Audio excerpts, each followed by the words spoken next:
Jean qui va ouvrir cette table ronde, car le sujet en est le protectionnisme intelligent.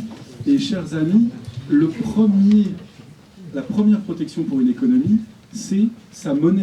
Et quand on abandonne la souveraineté monétaire, eh bien en réalité, on abandonne la première possibilité de protéger son économie. Jean, à toi la parole pour quelques minutes. Bonjour à tous.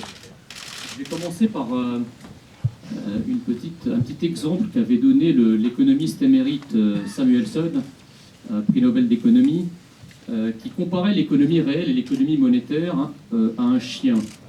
Donc l'économie réelle, c'est le corps du chien, et l'économie monétaire, c'est la queue du chien. Donc il disait, on a le choix entre deux choses. Soit on fait en sorte que la queue du chien bouge, ce qui garantit la stabilité du corps du chien, soit on rigidifie la queue du chien et c'est le corps du chien qui bouge. Donc qu'est-ce que cela veut dire en termes économiques? Tout simplement que nous avons une économie réelle et une économie monétaire. Et donc la dévaluation, c'est la queue du chien. C'est ce qui permet, par les variations, de maintenir stable l'économie réelle ou l'industrie, l'activité économique du pays en question. Donc en choisissant en fait de créer l'euro, on a rigidifié la queue du chien. Donc effectivement, à force de bouger, le chien a perdu beaucoup de poids. Il a perdu du gras d'abord, et puis ensuite il a perdu du muscle. Donc il est tout rikiki. C'est l'état de l'industrie française aujourd'hui. Et donc, quelle est l'erreur qui a été commise en faisant ça? C'est qu'on a pensé que l'instrument monétaire n'était qu'un instrument de change, un instrument neutre. Or, la vérité, c'est que dans le monde actuel, il y a une géoéconomie dont la monnaie est un instrument de puissance par excellence. Et d'ailleurs, aucun pays du monde ne s'est privé de cet instrument de puissance, puisque, à l'exception des pays membres de la zone euro, tous les autres pays ont gardé leur monnaie, pas simplement pour échanger, mais également pour protéger leur industrie de manière défensive, mais aussi offensive. L'instrument monétaire de la dévaluation est utilisé abondamment par la Chine, qui en fait le premier instrument de son industrialisation. Et aussi le premier instrument de conquête du marché, puisque, vous savez, le yuan chinois est administré et il est chroniquement sous-évalué pour faire en sorte que les pays étrangers payent encore moins cher les produits chinois. Donc il y a déjà une compétitivité de la Chine parce qu'elle a un coût du travail extrêmement faible, mais ajouté à cela, il y a également la faiblesse de la monnaie chinoise qui accroît encore plus la compétitivité des produits chinois. Et donc en fait, le monde dans lequel nous vivons, on parle beaucoup de guerre des monnaies. La guerre des monnaies n'est jamais que la superficie épidermique, je dirais, de la guerre des industries, de la guerre industrielle que se livrent les pays. Donc on l'a vu récemment avec la crise financière. D'ailleurs, on utilise le terme de bazooka monétaire. C'est pas un hasard. Le bazooka, c'est quelque chose d'assez guerrier. Et donc, le bazooka monétaire est utilisé abondamment par les États-Unis. Il a été utilisé abondamment même par la Grande-Bretagne. Il n'y a que l'euro, finalement, la Banque Centrale Européenne, qui, bon, très récemment s'y est mise parce que l'évidence de la guerre était telle qu'il ne pouvait pas rester en marge, mais avec un succès, évidemment, extrêmement, comment dirais-je, mitigé. Je terminerai cette courte présentation par deux choses qui me semblent importantes. Une incohérence congénitale, finalement, propre aux européistes. Ceux qui sont partisans de l'euro se réjouissent de la dévaluation de l'euro entre 2008 et aujourd'hui. Ils vous disent l'euro s'est dévalué de 30%. Vous vous rendez compte? C'est pour ça que d'ailleurs ça donne une bouffée d'air, une bouffée d'oxygène à l'économie française qui s'ajoute au pétrole faible. Et lorsqu'on leur dit, oui mais justement, dans le programme de Marine Le Pen, il est prévu justement que nous récupérions la souveraineté monétaire, on dit, mais attendez, mais si vous récupérez la souveraineté monétaire, le nouveau franc va être dévalué. Mais attendez, alors il y a un truc que je ne comprends pas. Est-ce que la dévaluation est une bonne chose ou une mauvaise chose? Est-ce que c'est une bonne chose uniquement quand c'est l'euro? Et c'est pas du tout valable, donc c'est une théorie économique qui est attachée à une seule monnaie, qui est totalement déconnectée du reste des monnaies. La deuxième chose qu'on vous avance, c'est de dire, ah oui, mais si vous protégez votre industrie par une dévaluation, ben, il va y avoir des représailles. Les autres vont faire pareil. Certes, mais les autres le font déjà. La Chine le fait déjà, et depuis belle lurette. Les Américains, on n'en parle pas. Donc la vérité, c'est que, et d'ailleurs, si la dévaluation était une si mauvaise idée, pourquoi ces puissances qui sont par ailleurs admirées pour leur politique monétaire, disons, ne deviennent pas tout d'un coup également des exemples pour ce que nous devons faire également une fois que nous aurons notre monnaie nationale. Donc tout ça est extrêmement incohérent, et la vérité, c'est qu'en fait, la monnaie unique est une idéologie, la monnaie unique est une tutelle qui est très confortable, puisqu'en fait, du coup, nous sommes en pilotage automatique. C'est-à-dire, en fait, on a mis le pilotage monétaire ailleurs, et on n'a pas à s'en préoccuper. Donc, évidemment, quand on a une liberté qui est celle de la liberté monétaire, on a le vertige qui va avec. On ne sait pas quand est-ce qu'il faut dévaluer, quand est-ce qu'il ne faut pas dévaluer, donc il y a quelque chose d'inconfortable. Aujourd'hui, notre politique monétaire, et donc, je dirais, la compétitivité de notre industrie, elle n'est plus décidée en France, elle n'est plus décidée même en Europe, elle est décidée ailleurs, à Washington, à Pékin, en Grande-Bretagne, dans tous les pays qui ont conservé leur souveraineté monétaire, qui continuent à dévaluer ou à réévaluer leur monnaie au gré de leurs intérêts. Et la réalité, c'est que l'euro s'apprécie ou se déprécie, non pas en fonction de notre volonté politique de le faire, mais juste en conséquence des politiques monétaires menées ailleurs. Et donc notre industrie n'a plus de stratégie monétaire en quelque sorte. En tout cas, notre stratégie monétaire, la stratégie monétaire de notre industrie, elle est décidée ailleurs. Donc, que faire? C'est très simple. Récupérer la souveraineté monétaire, récupérer notre monnaie nationale, arrêter de vivre dans le confort de la tutelle et avoir l'enivrement de la liberté, même si c'est monétaire et assez aride, mais enfin c'est quand même une liberté collective que de décider de la manière d'utiliser sa monnaie au service de son pays, de refaire de la monnaie un instrument de puissance, en gros exactement ce que font tous les pays, ni plus ni moins. Et dans le cortège des candidats, une seule candidate propose justement de revenir à la souveraineté monétaire et donc à la réindustrialisation qui va de pair, c'est Marine Le Pen.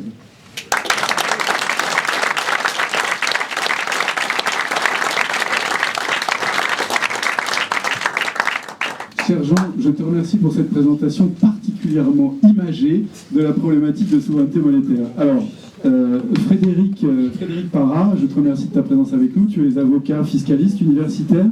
Tu es l'auteur d'un ouvrage qui s'appelle « Déclin de l'industrie française, les réformes de la dernière chance » aux éditions Alizio. Et tu vas nous parler de en quoi l'Union européenne nous interdit tout patriotisme économique ou protectionnisme intelligent. À toi la parole, cher Frédéric. Merci Mickaël, bonjour à tous, merci pour votre invitation. Alors donc je suis effectivement universitaire, docteur en économie. J'ai travaillé pendant près de 2 ans sur la thématique du déclin industriel français. Donc j'ai interrogé de multiples experts, interrogé de nombreux professionnels du secteur de l'industrie, et j'en ai fait un livre publié en septembre 2016 avec tout un tas de propositions factuelles. Ce livre, je l'ai envoyé à beaucoup de politiques, à François Hollande, à M. Fillon, à M. Sarkozy, etc., à Mme Le Pen, bien sûr, à M. Guénaud, etc., la plupart des leaders politiques, et je l'ai envoyé au mois d'octobre. Je n'ai reçu que 2 réponses aux questions que je posais, Marine Le Pen et M. Guénaud. Et pour l'instant, 3 mois plus tard, je n'ai aucune réponse des autres personnels politiques. Alors, j'essaie, si vous voulez, de vous livrer un peu mon diagnostic par rapport à ce livre, de la situation actuelle de la France. Mon objectif, c'est d'alerter les politiques sur la situation dramatique dans laquelle se trouve l'économie française, et en particulier l'industrie, et puis de vous expliquer rapidement en quoi le déclin industriel français entraîne des problématiques économiques, mais aussi sociaux et politiques. Très très brièvement, un constat qu'on a pu faire à travers la rédaction de ce livre, vraiment la situation de l'industrie française est dramatique. Et elle continue de s'aggraver. Ce que je veux vous dire, c'est que La plupart des pays développés connaissent une désindustrialisation. C'est un phénomène qu'on observe dans la plupart des pays développés. Mais la France est plus touchée que les autres. La désindustrialisation est plus forte en France qu'ailleurs et elle s'accélère. Et c'est ça qui est très préoccupant. Nous avons perdu quelques chiffres, 3 millions d'emplois en 30 ans. 3 millions d'emplois en 30 ans perdus. 40% de nos sites industriels ont été délocalisés et fermés. L'outil, c'est ce qui nous a surpris aussi, l'outillage industriel français est vieux, 19 ans de moyenne, d'après les études Rexecode, et un taux de robotisation bien plus faible que ce qu'on observe en Allemagne et au Japon, et puis globalement, une attractivité économique de la France qui est dégradée et qui s'effondre. Donc tout ça, c'est un constat particulièrement alarmant, et je vais vous expliquer pourquoi c'est grave, et en particulier, pourquoi l'Europe a une responsabilité dans ce déclin. Les causes sont multiples. C'est un phénomène de la désindustrialisation qui est multifactoriel. On a longtemps dénigré l'industrie. On n'a pas eu de politique industrielle, ça a été dit tout à l'heure. On a surtaxé le capital. Je suis avocat, je suis toujours surpris de voir que les sites industriels sont plus taxés à la CFE, contribution foncière des entreprises, ou à la taxe foncière, que les locaux commerciaux. C'est extraordinaire. Mais beaucoup plus. Ce qui pénalise l'industrie, c'est complètement aberrant. Donc on a taxé à outrance les entreprises, et notamment les industries. Et puis je voudrais insister sur la responsabilité de l'Union européenne. Quand j'ai fait le livre, pour être honnête, je n'imaginais pas que les contraintes européennes étaient si fortes. Et donc, en avançant comme ça dans la réflexion et en interrogeant un certain nombre de professionnels, elles ne le disent pas toujours, mais on s'est aperçu que l'Europe avait quand même une forte responsabilité dans le déclin industriel français. D'abord, il y a un point de vue idéologique. On a imposé, ça a été dit tout à l'heure, au sein de l'Union européenne, une idéologie ultralibérale. Interdiction de subventionner, ça a été dit, les entreprises industrielles, interdiction de les privilégier dans les appels d'offres, interdiction ou limitation des fusions transnationales supposées porter atteinte à la concurrence, interdiction de protéger nos entreprises face à la concurrence déloyale de certains pays. Bref, c'est relativement contraignant pour nos entreprises. Dans les années 90-2000, j'étais dans les années 90 étudiant en droit et économie, et on m'expliquait à l'époque on m'expliquait un mythe, le mythe de l'industrie sans usine. Vous avez peut-être connu ça. Alors on m'expliquait qu'il fallait en fait que les entreprises industrielles se focalisent sur l'amont de la production, sur l'aval de la production, et qu'elles sous-traitent, qu'elles externalisent, qu'elles délocalisent tout le reste, notamment la production. Et c'est une croyance en l'autorégulation du marché, l'efficacité du libre-échange. Et cette idéologie nous vient de l'Europe. Elle est consubstantielle à l'idéologie européenne et elle est, je dirais, relativement commune finalement à tous les pays européens. Nous savons aujourd'hui que cette idéologie est fausse. Tous les professionnels que j'ai interrogés me disent qu'on s'est trompé. Et on s'est trompé, on a fait preuve de naïveté. Pourquoi ? Pour deux raisons. D'abord, deux points essentiels. D'abord, quand on a externalisé des pans entiers de production, eh bien, on a externalisé des savoir-faire, des compétences qui ont été mis dans les pays émergents, les pays émergents qui ont investi, qui ont monté en gamme, qui n'ont pas les mêmes contraintes et qui aujourd'hui nous concurrencent. Donc ça a été une grande erreur, si vous voulez. Le commerce international aujourd'hui ne progresse plus et les pays émergents ne sont plus coopératifs. Quand ils importent un certain nombre de biens, ils vous demandent, ils exigent le transfert des savoir-faire, des compétences. Et donc, ça leur permet de monter en gamme. Donc ça, c'est très très important. Et donc, on a perdu des savoir-faire en délocalisant, en laissant partir des usines. Deuxième conséquence, on a perdu aussi beaucoup d'emplois. Comme je l'ai dit tout à l'heure, 3 millions d'emplois. Et oui, parce qu'en laissant partir nos usines, on a perdu des centaines de milliers d'emplois. Pourquoi ? Parce que les services associés à l'industrie disparaissent également. Quand vous fermez une usine, vous fermez des comptables, vous licenciez des personnels administratifs, du management, etc. L'INSEE a calculé que avec les emplois induits, un emploi perdu dans l'industrie, c'est 3 emplois perdus au total.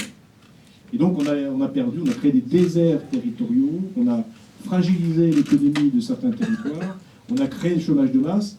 Et voilà la conséquence aussi qu'on n'avait pas prévue quand on disait qu'il fallait externaliser toute la production.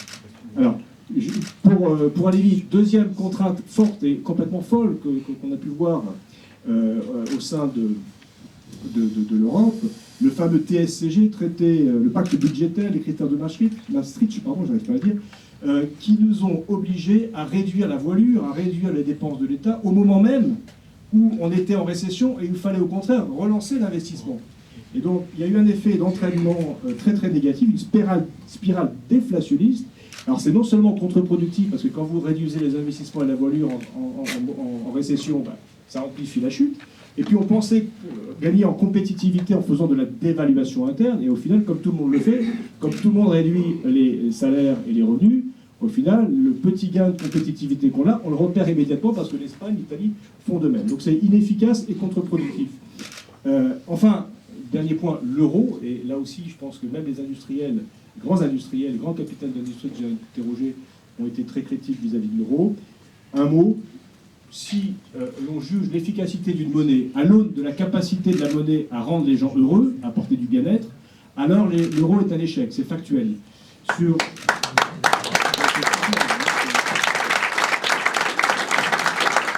Un mot là-dessus, 2008-2015, croissance au sein de la zone euro, plus 0,8%, croissance en Europe hors zone euro, plus 8%. Les pays européens non membres de la zone euro s'en sortent mieux en termes de chômage, en termes de croissance, en termes de pauvreté. Ça, je crois que c'est très factuel, j'ai regardé les chiffres. Pour un pays comme la France, donc, compte tenu de son niveau de gamme par rapport à l'Allemagne, l'euro est trop fort, on ne peut pas dévaluer, on dévalue par la monnaie, on dévalue en interne en comprimant les salaires, en faisant de la dévaluation fiscale, c'est-à-dire en transférant les charges sociales sur l'impôt. C'est censé procurer une compétitivité accrue, mais en fait, comme je l'ai dit tout à l'heure, comme tous les pays le font, ça ne règle pas structurellement le problème.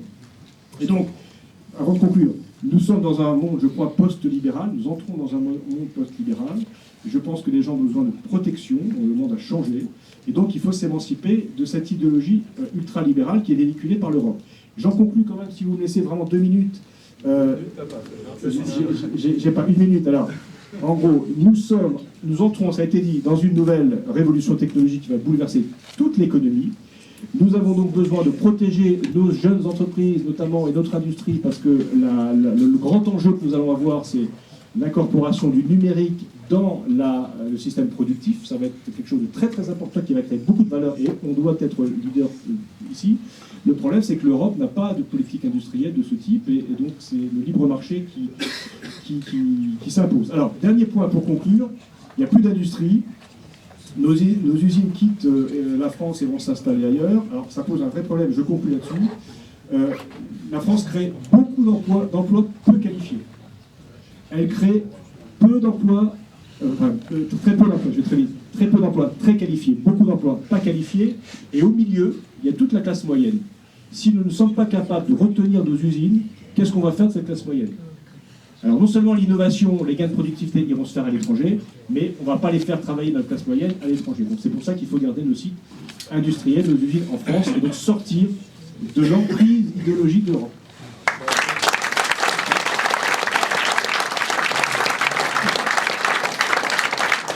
Frédéric, je te remercie, c'est toujours un vrai plaisir de t'entendre, ta pensée est claire et structurée, et le constat est sans appel. Alors, moi je vais vous parler de protectionnisme intelligent. Alors, qu'entend-on par protectionnisme intelligent? Parce que quand on nous tend le micro, on dit oui, alors Marine Le Pen parle de protectionnisme intelligent, mais c'est quoi? Alors on va commencer, si vous voulez bien, par dire ce que n'est pas le protectionnisme intelligent. Alors, protectionnisme intelligent, ce n'est évidemment pas de taxer toutes les importations de manière globale, indifférenciée et aveugle. Ça, c'est le protectionnisme idiot. On va essayer de s'épargner ça, d'accord? Donc le protectionnisme intelligent, ça consiste en des mesures temporaires de rééquilibrage de la marge après impôt des produits importés par rapport à ce qu'ils auraient dégagé s'ils avaient été produits en France. Un rééquilibrage temporaire et ciblé. Contrairement à des taxes, ces mesures auraient vocation à disparaître le plus rapidement possible. Elles ne sont pas gravées dans le marbre pour l'éternité. C'est pourquoi leur taux et leur modalité d'application seraient fréquemment révisés pour prendre en compte les progrès réalisés dans le rapprochement des conditions d'exploitation du pays d'origine avec les normes fiscales, sociales et environnementales en France. Alors, à qui s'appliqueraient ces mesures? Elles ne s'appliquent pas à des pays ou à des populations encore moins, mais à des entreprises commerciales qui souhaitent vendre en France des produits qu'elles font fabriquer à l'étranger pour éviter de payer des salaires, des contributions sociales, les contraintes réglementaires dues à la sécurité au travail ou à l'environnement, et également la fiscalité. Donc ce faisant, elle bénéficie de conditions d'exploitation inaccessibles aux sociétés qui font fabriquer en France et qui, elles, participent au financement de la solidarité nationale et qui ont de ce fait, pardonnez-moi, une démarche citoyenne. Parce que produire en France, payer ses cotisations sociales et ses impôts en France, c'est être une entreprise citoyenne. En réalité, le vrai commerce équitable, c'est ça. C'est de faire en sorte que toutes les entreprises qui veulent commercer dans notre pays soient logées à la même enseigne, c'est-à-dire contribuent à notre solidarité nationale. Donc une société commerciale qui souhaite vendre en France doit intégrer le fait que... Pourquoi elle a envie de venir vendre en France? Et parce qu'en France, elle y trouve une clientèle solvable, une clientèle sûre. Et pour y trouver cette clientèle, eh bien, il faut que l'État mette au service de la population un certain nombre de services, des routes, des écoles, des hôpitaux, une sécurité sociale, une police. Ces services ont un coût et il est parfaitement légitime que les sociétés commerciales qui veulent vendre chez nous contribuent à ces coûts. Donc ces sociétés, elles sont de toute taille, principalement grandes d'ailleurs, et ont mis en œuvre des mécanismes de délocalisation pour bénéficier de coûts moins élevés, notamment salariaux et fiscaux. Le plus souvent, elles sont cotées en bourse et publient régulièrement leurs comptes, ce qui permet d'avoir une certaine lisibilité sur les flux financiers dans ces groupes. Alors, 3 facteurs pourraient être pris en compte dans le calcul de ces mesures. Pour les produits ou services importés, il serait regardé l'écart en termes de salaire, en termes de cotisation sociale, de coût de la réglementation, sécurité, environnement, et d'impôts directs, avec un produit semblable, fabriqué en France et vendu par une société française. Le montant de la mesure d'équilibrage nécessaire pour rétablir les conditions d'une concurrence loyale entre un produit fabriqué à l'étranger et le même produit en France serait égal à la somme de ces écarts, en tout ou partie.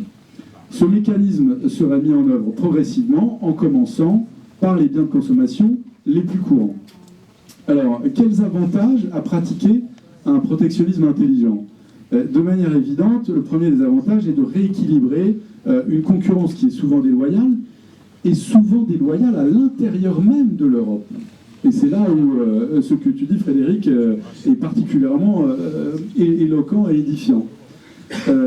Je dis à l'intérieur de l'Europe car la partie de bonneteau que jouent devant les Français François Fillon ou Emmanuel Macron et tous leurs prédécesseurs, c'est de nous faire croire que l'euro baisse, alors tout va bien pour la compétitivité des entreprises françaises. Mais en réalité, rien n'est moins vrai parce que notre premier partenaire commercial, c'est l'Allemagne, par exemple. Et la concurrence sociale déloyale, elle ne se joue pas uniquement avec l'Asie, certes c'est le cas, mais aussi, bien sûr, avec les pays d'Europe de l'Est, voire le travail détaché, par exemple, où les travailleurs payent leurs charges sociales dans le pays d'origine, et pas du tout au même taux, croyez-moi.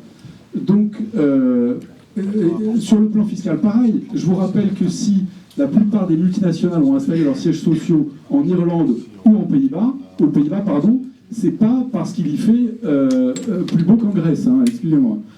Alors, pourquoi de telles mesures de protectionnisme intelligent seraient-elles également vertueuses pour lutter contre les paradis fiscaux, qui est un autre problème? Eh bien parce qu'une grande partie des prix à l'importation sont augmentés dans les groupes artificiellement pour permettre de dégager le plus grand profit possible dans des environnements à faible fiscalité. Eh bien, les mécanismes de rééquilibrage concurrentiel dont nous parlons obligeraient ces sociétés à baisser leurs prix à l'importation lorsqu'ils sont artificiellement gonflés. Et si tous les États qui voient leur budget mis en péril par ces mécanismes de mondialisation décidaient d'appliquer ensemble des mesures de rééquilibrage localement, sans qu'il soit nécessaire de disposer d'un consensus, eh bien, les rouages de la défiscalisation deviendraient purement et simplement inopérants.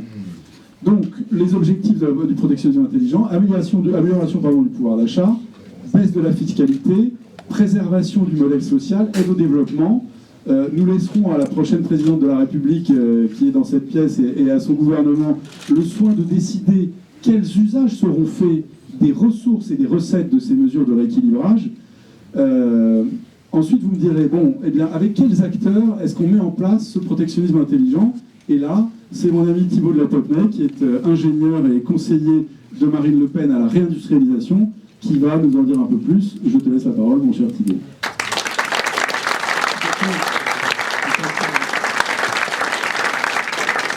très rapidement, en quelque sorte, au-delà des outils et des mécanismes du protectionnisme intelligent, tels que cette contribution au rétablissement de la concurrence loyale, la CRCL, et le coefficient de réserve obligatoire dont a parlé Philippe Nouret pour en quelque sorte obliger les banques à soutenir des entreprises dans certains secteurs, se pose la question finale, qui va mettre en place le protectionnisme intelligent et comment?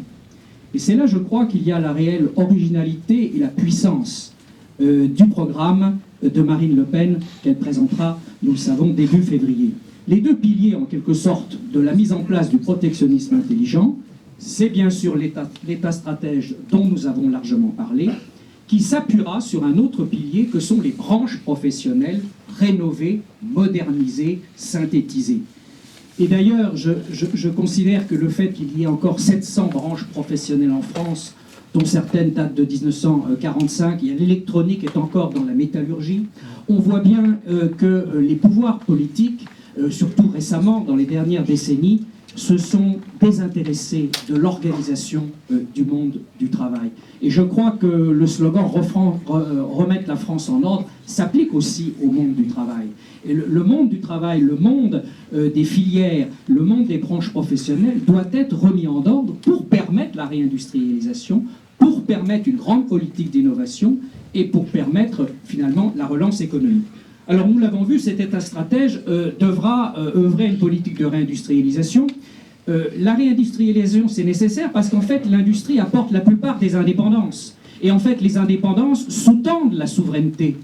L'indépendance énergétique, l'indépendance alimentaire, l'indépendance numérique, en fait, ce sont les soubassements aux souverainetés alimentaires, aux souverainetés énergétiques et aux souverainetés numériques. Voilà le sens profond de l'engagement d'un État stratège pour une politique de réindustrialisation, mais également pour une politique d'innovation. Alors, ça m'a bien fait rire quand vous avez rappelé, cher Frédéric Parra, finalement c'était les propos de Serge Turuc, qui a été vraiment de triste mémoire, un industriel français qui prônait l'industrie sans les usines, parce que la conséquence, ça a été aussi non seulement la délocalisation des usines, mais la délocalisation de la recherche. Parce que nous savons bien, nous les ingénieurs, que les meilleurs ingénieurs d'études sont ceux qui ont été des ingénieurs d'essai. Je l'ai su dans le nucléaire en particulier. Mais quand vous n'avez plus votre usine et votre process industriel à portée de main et qui se situe à des milliers de kilomètres, mais comment vous pouvez vous former sur le terrain et comment vous pouvez remonter des informations pour être un bon ingénieur d'études? Voilà pourquoi, très logiquement, après avoir délocalisé les usines, vous délocalisez la recherche. Et dans plusieurs communiqués, nous l'avons rappelé largement en 2016. Alors, je voudrais dire également, et vous l'avez très bien dit, Frédéric, tout à l'heure, l'Union européenne s'oppose en réalité à l'État stratège et empêche nos projets innovants d'être financés correctement. Et d'ailleurs, ce n'est pas seulement nous qui le disons. Monsieur Jean-Luc Bella, qui est le président des 60 pôles de compétitivité, le disait dans la tribune courant 2016, il constatait que dans la plupart des pôles de compétitivité, eh bien, les projets d'innovation peinaient à se faire financer par l'Europe. Bien, nous savons pourquoi. C'est parce que l'Europe impose des critères de politique d'innovation qui ne sont pas nécessairement les critères que nous choisissons en France. Et c'est pour cela d'ailleurs que nous souhaitons œuvrer à la transition énergétique selon nos propres critères. Si nous voulons encore développer l'hydraulique, nous voulons pouvoir le faire. Ce n'est pas à l'Europe et via l'Allemagne à nous imposer ses propres critères. Alors, et également, il faut dire aussi que l'État stratège devra regarder de près la relance de la recherche et en particulier les passerelles qui doivent exister entre recherche publique et recherche privée. Alors, le deuxième pilier, qui est encore plus original, c'est donc cette rénovation des branches professionnelles. Parce que finalement, aujourd'hui, l'État stratège est complètement embryonnaire, et d'ailleurs, il est empêché par l'Europe de Bruxelles, et nous comptons donc créer l'État stratège contre l'Europe de Bruxelles, mais pour pallier surtout une carence actuelle. En fait, aujourd'hui, il y a 14 filières qui ont récemment été définies. 14 filières pour tout le monde industriel, mais les sous-filières n'ont même pas été définies. Donc le protectionnisme intelligent et ciblé ne peut pas s'exercer sur une filière tout entière, il doit s'exercer sur des sous-filières. Or ces sous-filières n'ont même pas été définies, donc il faut d'urgence les définir. Et d'autre part, ces filières doivent en quelque sorte permettre aux branches professionnelles qui elles sont vivantes, Parce que les branches professionnelles, à la différence des filières et sous-filières, ce sont des hommes, des produits, des financements. Et voilà pourquoi il est urgent d'engager la grande réforme des branches professionnelles, de façon à ce que les informations remontent du terrain auprès de l'État stratège via toutes ces branches professionnelles qui seront rénovées, synthétisées, modernisées. Il y en a 700 aujourd'hui, il y en a 180 qui ne fonctionnent plus, qui sont mortes. Il faut en faire... Alors la loi nous dit que dans 3 ans, il faut qu'il y en ait 200. Je pense qu'il faut peut-être même arriver à 150 ou à 100, et que ce soit en quelque sorte les bras armés de l'État stratège qui puisse ainsi définir sa politique de rénovation de l'économie française. Juste 2 mots sur ces branches professionnelles pour bien que nous comprenions le sens que nous souhaitons mettre derrière ces branches professionnelles. Il faut évidemment que tous les syndicats français de salariés, de cadres et de patrons irriguent encore plus l'organisation même de ces branches professionnelles. Ces branches professionnelles ne peuvent pas être l'apanage, par exemple, que des syndicats de patrons. Il faut que salariés, cadres et patrons, au sein de leur même activité, de leur même branche professionnelle, défendent leur politique en matière de réindustrialisation, d'innovation et de protection vis-à-vis d'une concurrence déloyale. Car finalement, aujourd'hui, la loi a défini un certain nombre de missions aux branches professionnelles, également la formation professionnelle. Nous pensons qu'il faut rajouter dans les missions des branches professionnelles, justement, la lutte contre la concurrence déloyale. Et d'ailleurs, dans le rôle des branches professionnelles, c'est assez logique, il y a en fait l'harmonisation de la concurrence entre les entreprises d'une même branche. Mais il faudrait rajouter la concurrence des entreprises internationales. Et voilà en quoi notre projet est extrêmement original, car basé sur ces 2 piliers, à la fois, encore une fois, des branches professionnelles rénovées, réellement représentatives, avec effectivement un abaissement du seuil de représentativité des organisations syndicales à 3 ou 2%, comme vous l'avez écrit dans vos propositions, cher Michael Sala, président du collectif Croissance Bleu Marine. Il faut donc que ces branches rénovées puissent, en quelque sorte, permettre à l'État stratège d'engager cette immense politique de réindustrialisation, d'innovation, pour remettre un peu la France en ordre, mais surtout en ordre de marche, pour recréer de la richesse, et ce sera la cerise sur le gâteau, apporter enfin de la promotion sociale et lutter contre la précarité, car finalement, la réconciliation de l'économique et du social, c'est aussi la grande œuvre de la candidature de Marine Le Pen à la présidentielle de 2019.